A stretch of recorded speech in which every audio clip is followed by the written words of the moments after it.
Hi, I'm John Patrick from the Dough Right Test Kitchens, and today is episode 2 of Dough Talk, my new video series that explores the science of better baking and turns it into simple, foolproof techniques that you can use at home.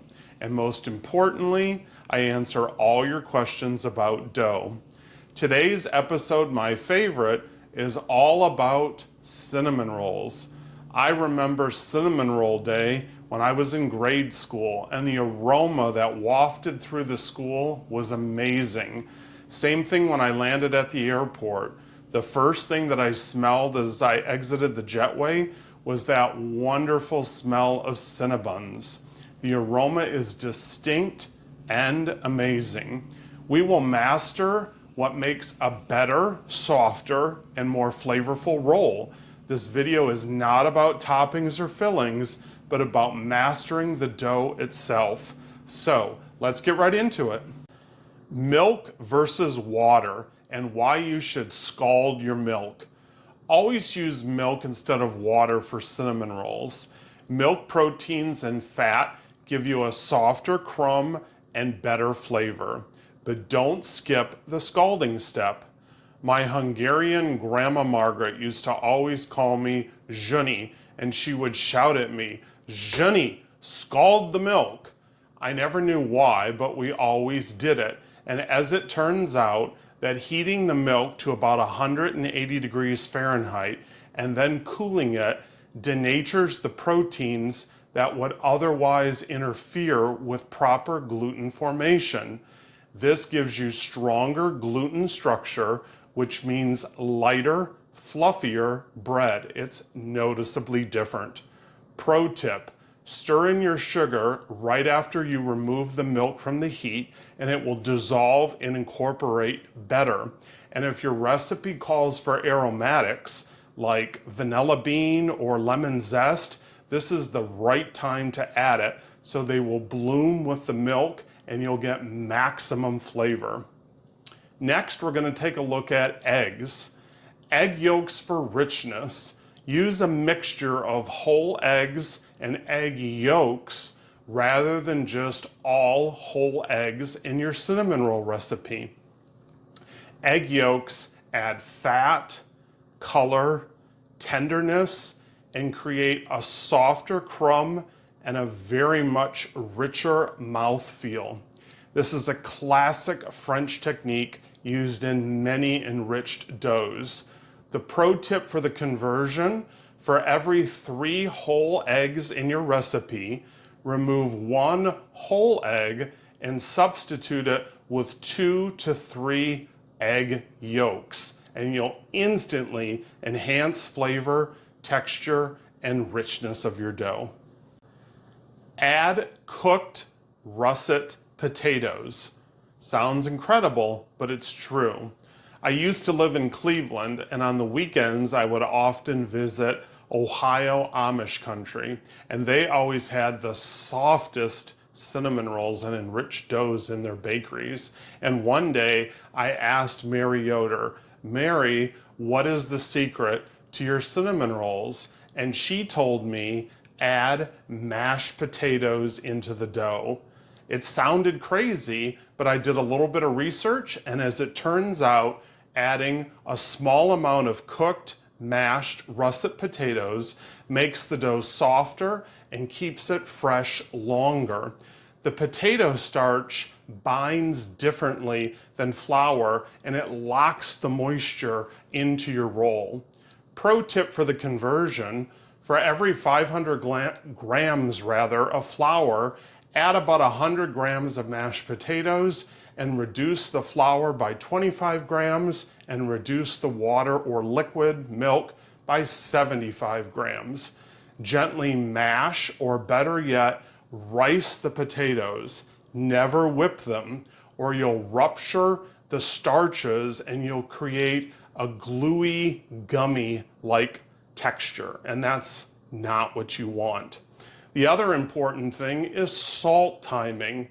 Add salt after your initial mixing stage, never with your first liquid and flour mixture.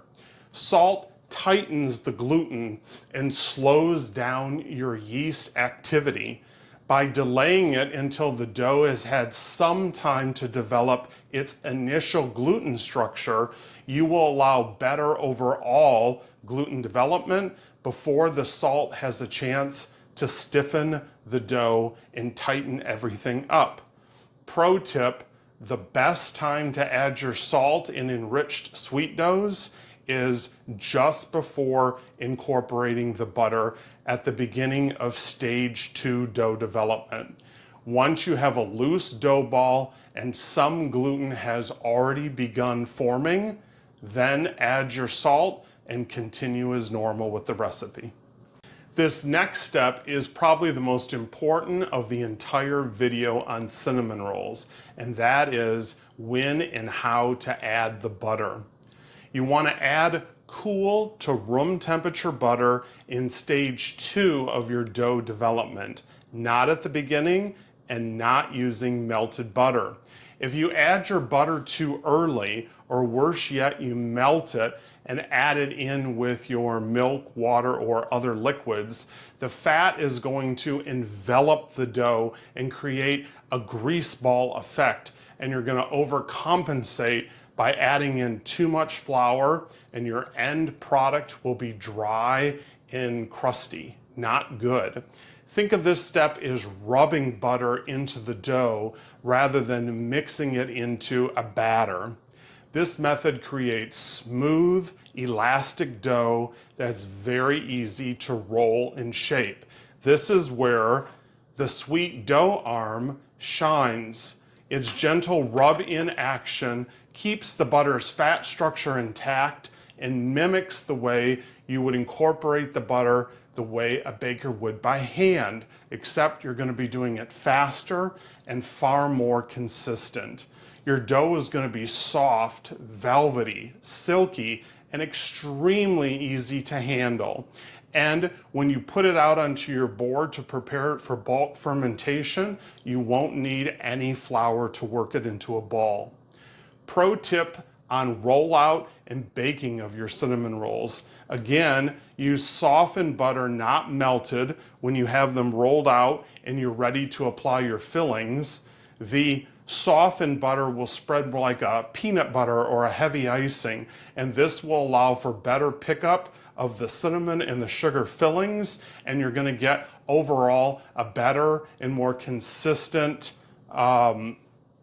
distribution of the filling throughout each bite of the cinnamon roll. Also, put your sugar and your brown sugar and your cinnamon together in like a mortar and pestle and get it all uniformly mixed up before sprinkling it on the dough. This will allow, again, better incorporation, so each bite will contain butter, granulated sugar, brown sugar, and just the right amount of cinnamon.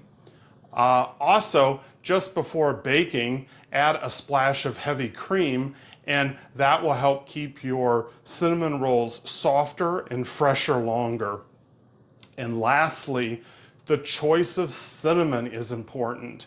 I would tend to stay away from United States cinnamon or some of the hot Vietnamese types that have very strong flavor profiles, and go with the Indonesian Cassia Corinte cinnamon, which is the secret cinnamon behind the Cinnabon experience.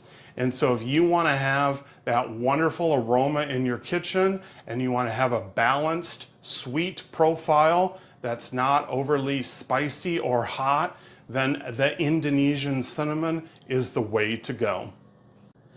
Now it's time for viewer questions. Our first viewer question is from Beth, and Beth would like to know, should she use bread flour or all-purpose flour when she's making her cinnamon rolls? This question I get all the time, and my answer, go with bread flour every time. The higher protein in the bread flour gives the dough enough strength to roll out and shape without tearing, especially with all that extra butter enrichment that we've incorporated into the dough using the sweet dough arm. If you want an ultra soft cinnamon roll, you can do a mix of about 70% bread flour and 30% all-purpose, but I would not recommend using 100% all-purpose. It's just too soft and weak, and it won't hold structure in your final product.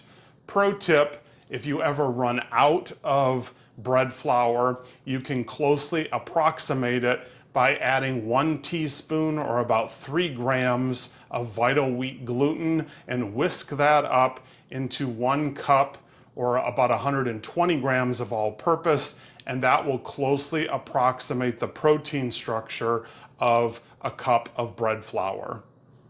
Great question. Our last question for today comes from Jane, and Jane asks, can I make the cinnamon roll dough one day and bake it the next day or even freeze it? Yes, absolutely. And this is where a 24-hour cold ferment really shines. By letting the dough rest in the fridge overnight, the yeast works more slowly and it develops a deeper, more complex flavor profile. It has a subtle sourdough almost note to it. The gluten has time to relax and makes the dough easier to roll out the following day. Pro tip, if you want to do a cold ferment and split your cinnamon roll over a 2-day process, reduce the yeast by approximately 30% to prevent overproofing of the dough when it rests in the fridge overnight. Let the dough come to room temperature, about 30 to 45 minutes on the counter before shaping, since the butter will need time to come up to temperature. And if you want to freeze the dough later, shape the rolls first, freeze them on a tray with, say, parchment lining, and then put them in a Ziploc freezer bag. And when you're ready to bake, thaw them the night before from the freezer to the fridge, proof in the morning before baking, and you're ready to go.